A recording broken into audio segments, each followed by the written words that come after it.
നിയമസഭാ തെരഞ്ഞെടുപ്പിൽ CPM സ്ഥാനാർത്ഥി VK സനോജ് 14,168 വോട്ടിന്റെ ഭൂരിപക്ഷത്തിലാണ് ജയിച്ചത്. കഴിഞ്ഞ തവണ മട്ടന്നൂരിൽ മത്സരിച്ചത് ആരോഗ്യമന്ത്രി കൂടിയായിരുന്ന KK ശൈലജ ടീച്ചറാണ്. 60,963 വോട്ടിന്റെ ഭൂരിപക്ഷത്തിലാണ് ശൈലജ ടീച്ചർ ജയിച്ചത്. ഭൂരിപക്ഷത്തിലുണ്ടായിരുന്ന ഇടിവ് നോക്കൂ. ഇത്തവണ ശൈലജ ടീച്ചറെ പേരാവൂർ മണ്ഡലത്തിലേക്ക് മാറ്റി. KPCC പ്രസിഡന്റ് സണ്ണി ജോസഫ് ആയിരുന്നു എതിർ സ്ഥാനാർത്ഥി. UDFന് മുൻതൂക്കമുള്ള മണ്ഡലം. ഒരു തവണ പേരാവൂരിൽ ശൈലജ ടീച്ചർ അട്ടിമറി വിജയം നേടിയിട്ടുണ്ട്.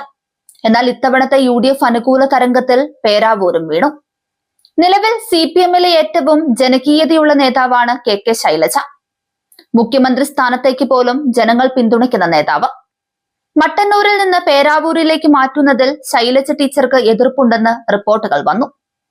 പേരാവൂരിൽ നിർത്തി ശൈലജ ടീച്ചറെ ഒതുക്കാനുള്ള ശ്രമം നടത്തുന്നതായി വ്യാപക പ്രചാരണവും ഉണ്ടായി. പിണറായി വിജയന് ശൈലജ ടീച്ചറോടുള്ള ഈഗോയാണ് പേരാവൂരിൽ മത്സരിപ്പിക്കാൻ കാരണമെന്ന് സോഷ്യൽ മീഡിയയിൽ കമന്റുകൾ നിറഞ്ഞു.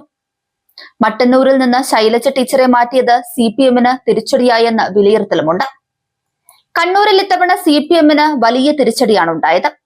പയ്യന്നൂരും തളിപ്പറമ്പിലും CPM വിമത സ്ഥാനാർത്ഥികൾ വിജയിച്ചു. തളിപ്പറമ്പിൽ മത്സരിച്ചത് സംസ്ഥാന സെക്രട്ടറി MV ഗോവിന്ദൻ മാസ്റ്ററുടെ ഭാര്യയാണ്. ചുവപ്പ് കോട്ടയായ കണ്ണൂരിൽ CPMന് നേരിട്ട തിരിച്ചടി പാർട്ടിയെ ഞെട്ടിപ്പിച്ചിട്ടുണ്ട്. ഏറ്റവും ഒടുവിൽ തെരഞ്ഞെടുപ്പിൽ CPM നേരിട്ട തിരിച്ചടിയെക്കുറിച്ച് പ്രതികരിച്ചിരിക്കുകയാണ് പാർട്ടിയിലെ വനിതാ നേതാക്കളായ ശൈലജ ടീച്ചറും ശ്രീമതി ടീച്ചറും. സംസ്ഥാന നിയമസഭാ തെരഞ്ഞെടുപ്പിൽ CPM പാർട്ടി നേരിട്ടത് നാണം കെട്ട ലജ്ജാകരമായ തോൽവി എന്നാണ് മുതിർന്ന നേതാവും മുൻ മന്ത്രിയുമായ PK ശ്രീമതി പറഞ്ഞത്. തോൽവിയുടെ കാരണങ്ങൾ പാർട്ടി പഠിക്കുമെന്നും പരിശോധിക്കുമെന്നും ശ്രീമതി ടീച്ചർ പറയുന്നുണ്ട്. നിയമസഭാ തെരഞ്ഞെടുപ്പിനെ പാർട്ടി നേരിട്ടത് ഒറ്റക്കെട്ടായാണെന്നും തോൽവിയുടെ ഉത്തരവാദിത്തം ഒരാളുടെ മേൽ അടിച്ചേൽപ്പിക്കുന്നത് ശരിയല്ലെന്നും PK ശ്രീമതി പറയുകയാണ്. പ്രഖ്യാപിച്ച വാഗ്ദാനങ്ങൾ UDF സർക്കാർ നടപ്പിലാക്കുന്നത് സ്വാഗതാർഹമാണെന്നും ആശാവർക്കർമാരുടെ ഓണറേറിയം കൂട്ടിയതും സൗജന്യ ബസ് യാത്രയും സ്വാഗതം ചെയ്യുന്നുവെന്നും അവർ പറഞ്ഞു. പ്രതീക്ഷിക്കാത്ത തെരഞ്ഞെടുപ്പ് ഫലമാണ് വന്നതെന്നും വലിയ തോൽവിയാണ് ഉണ്ടായതെന്നും ശൈലജ ടീച്ചർ പറഞ്ഞു. മാറ്റമോ തിരുത്തലോ വേണമെങ്കിൽ പാർട്ടി വിലയിരുത്തുമെന്നും ശൈലജ വ്യക്തമാക്കി. പ്രതിപക്ഷ നേതാവായി പിണറായി വിജയൻ തന്നെയാണ് നല്ലത്.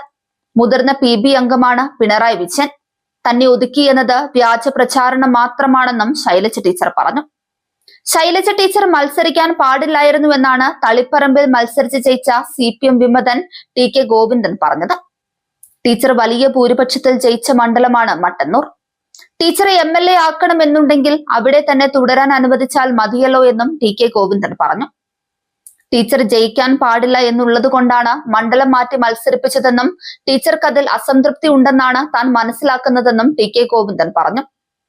ക്രൂരതയാണ് പാർട്ടി നേതൃത്വം KK ശൈലജയോട് ചെയ്തതെന്നും TK ഗോവിന്ദൻ പറയുന്നു.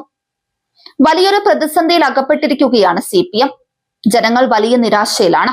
ജനങ്ങളുടെ വിശ്വാസം തിരിച്ചുപിടിക്കാനുള്ള ശ്രമങ്ങൾ നേതാക്കളുടെ ഭാഗത്തു നിന്ന് ഉണ്ടായില്ലെങ്കിൽ പാർട്ടിയുടെ നിലനിൽപ്പ് തന്നെ അപകടത്തിലാകും.